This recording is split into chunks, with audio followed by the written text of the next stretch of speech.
पहले राहुल गांधी ने चेताया, उसके बाद राष्ट्रपति द्रौपदी मुर्मू ने बोला और आखिरकार प्रधानमंत्री नरेंद्र मोदी को बात मानकर वो काम करना ही पड़ा जो एक्चुअली में उनको करीब करीब 10 या 15 दिन पहले ही कर देना चाहिए था। दोस्तों, प्रधानमंत्री नरेंद्र मोदी के लिए राहुल गांधी ने कुछ वक्त पहले एक बात बोली थी, मजाक में बोली थी, लेकिन ऐसा लगता है कि जैसे जैसे दिन बढ़ रहे हैं सरकार के, वो बात यथार्थ बनकर उभर रही है। मजाक में राहुल गांधी ने बोला था कि आपको कोई भी काम करवाना है मुझको बोल दो, जो बोलता हूं सरकार करवा देती है। और अब ऐसा लग रहा है कि राहुल गांधी की बात को आखिरकार नरेंद्र मोदी ने, प्रधानमंत्री ने सीरियसली ले लिया है। दोस्तों, प्रधानमंत्री मोदी को लेकर सूत्र फिर से एक्टिव हो गए हैं। जैसा कि आप जानते हैं, सारी खबरें सूत्रों से ही चल रही हैं आजकल। तो पीटीआई के सूत्रों के द्वारा एक खबर बताई जा रही है कि प्रधानमंत्री नरेंद्र मोदी आखिरकार देश के उन राज्यों का दौरा कर सकते हैं जहां पर भीषण बाढ़ की त्रासदी आई हुई है।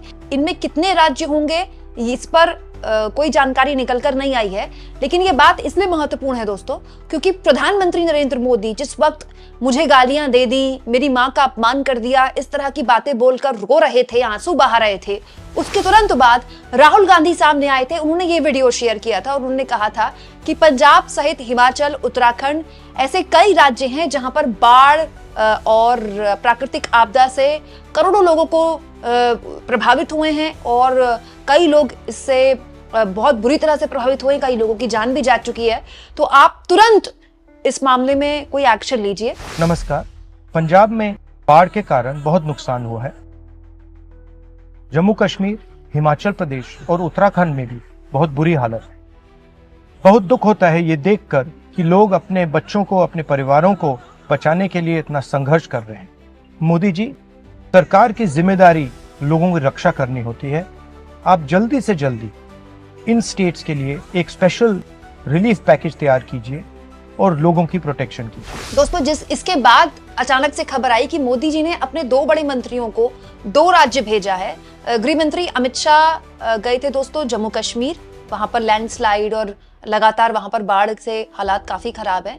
इसके अलावा कृषि मंत्री शिवराज सिंह चौहान पंजाब गए थे, बकायदा पानी के अंदर जाके उन्होंने यहां तक पानी में फोटो वगैरह खिंचाई और 8-9 पोस्ट वगैरह किए। आप चाहें तो कल का मेरा वीडियो देख सकते हैं। दोनों मंत्रियों ने कितना बढ़िया फोटो सेशन कराया जम्मू कश्मीर और पंजाब जाकर, वो सब कुछ मैंने आपको इस खबर में बताया है।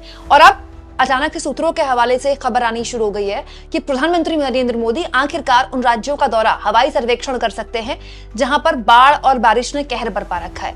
दोस्तों, इस बीच राष्ट्रपति द्रौपदी मुर्मू ने भी इस पूरे मसले को लेकर गहरा शोक व्यक्त किया है। दोस्तों, महामहिम राष्ट्रपति द्रौपदी मुर्मू ने दुख प्रकट करते हुए पहाड़ी राज्यों का भी जिक्र किया और मैदानी इलाकों का भी जिक्र किया। जैसे राष्ट्रपति जी ने कहा, उत्तराखंड, हिमाचल प्रदेश, जम्मू कश्मीर, पंजाब, असम और देश के कई अन्य स्थानों में मौत और तबाही मची हुई है और राष्ट्र आपदाओं से प्रभावित लोगों के दुख में वो शामिल हैं और इस संकट की घड़ी में उनके साथ हैं।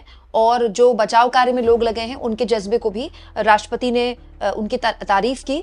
तो ऐसा माना जा रहा है कि क्योंकि राष्ट्रपति ने भी अब इन राज्यों के नाम ले लिए हैं, ऐसा लगता है कि इनमें से कुछ राज्यों का तो दौरा पीएम करेंगे। दोस्तों, इनमें से जो सबसे इंपॉर्टेंट राज्य है, जो सबसे ज्यादा इस वक्त बुरी स्थिति में है और जिसको बहुत ज्यादा मदद चाहिए, वो पंजाब है। पर दोस्तों, पंजाब में लुधियाना तक में ये स्थिति आ गई है कि 15 गांव डूबने की कगार पर आ चुके हैं और अब तक राज्य में 43 लोगों की जान जा चुकी है बाढ़ की वजह से और 3.5 लाख से ऊपर लोग प्रभावित हो चुके हैं। 3,84,000 के आसपास संख्या बताई जा रही है और 21,929 लोगों को सुरक्षित स्थानों में पहुंचाया गया है और 193 राहत कैंप में लोग रह रहे हैं। ये हम उस राज्य के बारे में बात कर रहे हैं जिसके लिए अमूमन कहा जाता है कि ये देश का बहुत ही समृद्ध राज्य, और बात भी सही है, वहां पर ऐसी स्थिति आ गई है। इसके अलावा दोस्तों, केवल यहाँ पर पंजाब की बात नहीं है, हरियाणा में भी बाढ़ से काफी हालात खराब है। हरियाणा में पिछले काफी दिनों से अलग अलग इलाकों में नदियां भी उफान पर हैं और बारिश भी हो रही है और अब तक बारिश ने 5 जानें ले ली हैं और 6 तारीख तक स्कूल बंद बताए जा रहे हैं। हिसार, चंडीगढ़ NH 52 और दिल्ली हिसार NH9 पानी में डूब चुके हैं। नेशनल हाईवेज पानी में डूब चुके हैं। अंबाला रुड़की NH 344 के ऊपर पानी बह रहा है। तो आप समझ सकते हैं कि न केवल पंजाब बल्कि हरियाणा में भी स्थिति जो है वो काफी खराब है। इसके अलावा पहाड़ी राज्य का तो आप पूछिए ही मत। पिछले ऐसा लगता है कि 1.5-2 महीने से पता नहीं हमारे पहाड़ी राज्यों को किसकी नजर लग गई है। हिमाचल प्रदेश में दोस्तों लगातार बादल फटने की खबरें आ रही है। यहाँ पर बाढ़ और बादल फटने और लैंडस्लाइड से अब तक 64 लोगों की जान जा चुकी है। पिछले आप समझ लीजिए जब से मानसून शुरू हुआ है तब से लगातार बादल फटने की खबर आ रही है। दोस्तों अकेले मंडी इलाके में जो कंगना रनौत का इलाका है वहां सबसे ज्यादा बादल फटा, जिसके बाद उनको भी विरोध का सामना करना पड़ा आम पब्लिक की वजह से। मतलब आप सोच सकते हैं दोस्तों अकेले हिमाचल प्रदेश में 50 से ज्यादा जगह बादल फट चुका है, केवल हिमाचल प्रदेश में। उत्तराखंड में भी स्थितियां बिल्कुल भी ठीक नहीं है दोस्तों। उत्तराखंड के उत्तरकाशी जिले के धराली क्षेत्र में बादल फटने की खबर आई थी, आपको याद होगा वो खबर मैंने भी आपको दिखाई थी। चंद सेकंड में पूरा का पूरा एक गांव जलमग्न, मतलब आप समझ लीजिए पूरा का पूरा गांव पहाड़ की जद में आ गया, पहाड़ के मलबे की जद में आ गया। बहुत लोग उससे प्रभावित हुए थे। इसके अलावा मौसम वहां भी अलग अलग जगह से खराब बताया जा रहा है। यानी कि आप कह सकते हैं कि ये वो राज्य हैं जो सबसे ज्यादा एक तरह से उम्मीद लगाए बैठे हैं केंद्र की मोदी सरकार से। असम से भी बाढ़ और पानी भरने की खबर आ रही है।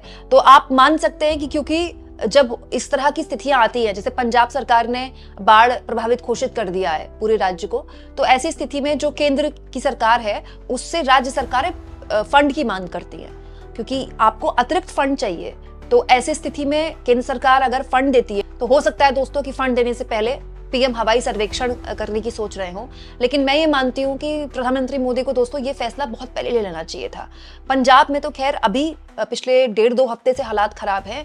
उत्तराखंड और हिमाचल में तो हालात बहुत खराब है। और ये बात केवल हवाई सर्वेक्षण तक खत्म नहीं होनी चाहिए। मुझे लगता है प्रधानमंत्री मोदी तो बहुत ही दूरदर्शी हैं। वो तो विकसित भारत का सपना 2047 का पता नहीं कब से देख रहे हैं। तो उनको ये बात भी समझनी चाहिए कि ये जो क्लाइमेट चेंज की स्थितियां हैं ये अब ऐसा नहीं है कि ये कोई भविष्य में होने वाला है, ये हो रहा है दोस्तों। This is unusual. गुड़गांव का डूब जाना, दिल्ली का डूब जाना, जिस हिसाब से बारिश बढ़ रही है, कई मतलब परसेंटेज ज्यादा बारिश हो रही है मॉनसून में। और ये एक्सट्रीम काइंड ऑफ सिचुएशंस पे हम जा रहे हैं। सर्दी में बहुत ज्यादा सर्दी पड़ती है, गर्मी में बहुत ज्यादा गर्मी पड़ती है और बरसात में तो हालत खराब हो जाती है। तो इसके बारे में बहुत ही माकूल तरीके से सरकार को एक रोड मैप बनाना चाहिए कि climate change is a reality.